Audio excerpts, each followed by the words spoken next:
கிறிஸ்துவுக்குள் மிகவும் பிரியமான சகோதர சகோதரிகளே, இயேசு கிறிஸ்துவின் நாமத்தினாலே உங்கள் யாவருக்கும் எனது அன்பின் நல்வாழ்த்துதலையும் வணக்கத்தையும் தெரிவித்துக் கொள்கிறேன்.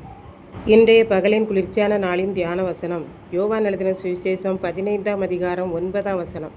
பிதா என்னில் அன்பாய் இருக்கிறது போல நானும் உங்களில் அன்பாய் இருக்கிறேன். என்னுடைய அன்பிலே நிலைத்திருங்கள். இயேசு சீசர்களிடம், நீங்கள் எல்லாரும் திராட்சை செடியாகிய என்னில் நிலைத்திருக்கிற கொடியாயிருங்கள்.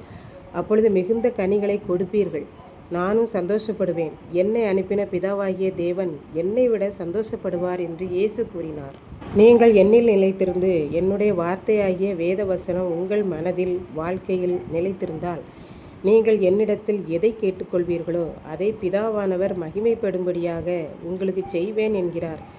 வேத வசனத்தை படிப்பது மாத்திரமல்ல, அவைகளின்படி நடக்க வேண்டும் என்று இயேசு விரும்புகிறார்.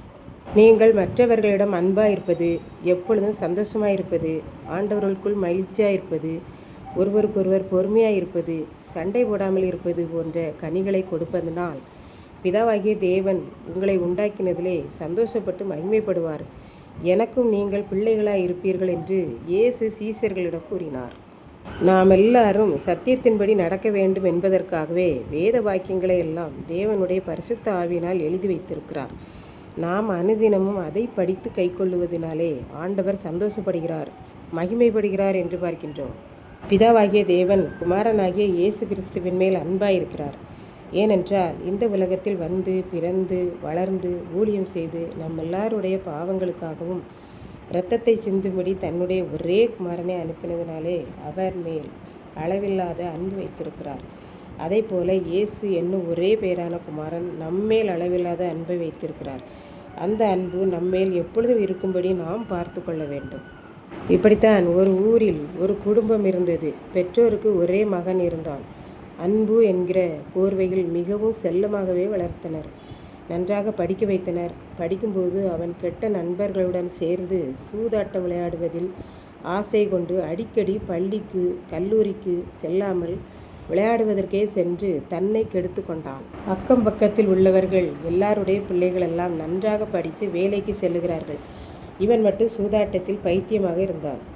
அருகில் உள்ளவர்கள், உன் மகன் எங்கே என்று கேட்பார்கள். அப்பொழுது தாய், அவன் எங்கே போயிருக்கிறான், இங்கே போயிருக்கிறான், அங்கே போயிருக்கிறான் என்று பொய் சொல்லி தன்னுடைய மகன் செய்கிற தவறை மறைத்து விடுவார்கள்.